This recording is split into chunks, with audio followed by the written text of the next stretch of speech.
आलोचना नहीं है, निंदा नहीं है। मेरे साथ वाले जानते हैं, विश्व में कहीं कोई समस्या है, भारत में कहीं कोई समस्या है, मैं हृदय पर हाथ रखकर बोलता हूँ, हमारी त्रुटि है। अगर हम धर्माचार्य के पद पर प्रतिष्ठित व्यक्तियों ने सद्भावपूर्वक, संवादपूर्वक अपने दायित्व का निर्वाह किया होता तो देश की ऐसी स्थिति क्यों होती। एक पोप महोदय क्रिश्चियन तंत्र पर ही नहीं, हिंदू तंत्र पर भी छाए हुए हैं। भारत के प्रधानमंत्री वाजपेयी जी थे, पोप ने हुंकार किया तो भगे उसके पास क्षमा मांगने के लिए। इसका मतलब हम चार शंकराचार्य हैं।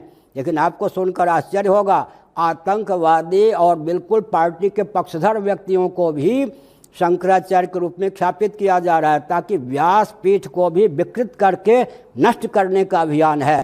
तो जिस देश में षड्यंत्र ही षड्यंत्र है, उस देश में विकास तो ऊपरी एक चीज़ है, अंदर से देश को अत्यंत खोखला कर दिया गया है।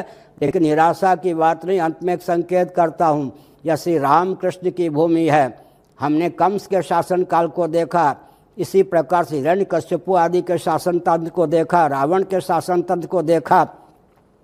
इस प्रकार की विभीषिका आई और सनातन परंपरा के संतों ने, महर्षियों ने, ऋषियों ने उस विभीषिका को दूर करके भव्य भारत की संरचना की। तो मैं कोई भावुकतापूर्वक ही नहीं कहता, मैं बहुत ही उत्तम ढंग से कहता हूँ। एशिया महाद्वीप के अंतर्गत प्रथम चरण में कम से कम भारत, नेपाल, भूटान को हिंदू महाद्वीप, एशिया महाद्वीप के अंतर्गत ये जो 3 राष्ट्र हैं, प्रथम चरण में अपनी ओर से मैं घोषित कर रहा हूँ और कर भी चुका हूँ, हिंदू द्वीप के रूप में ये उद्भासित हो।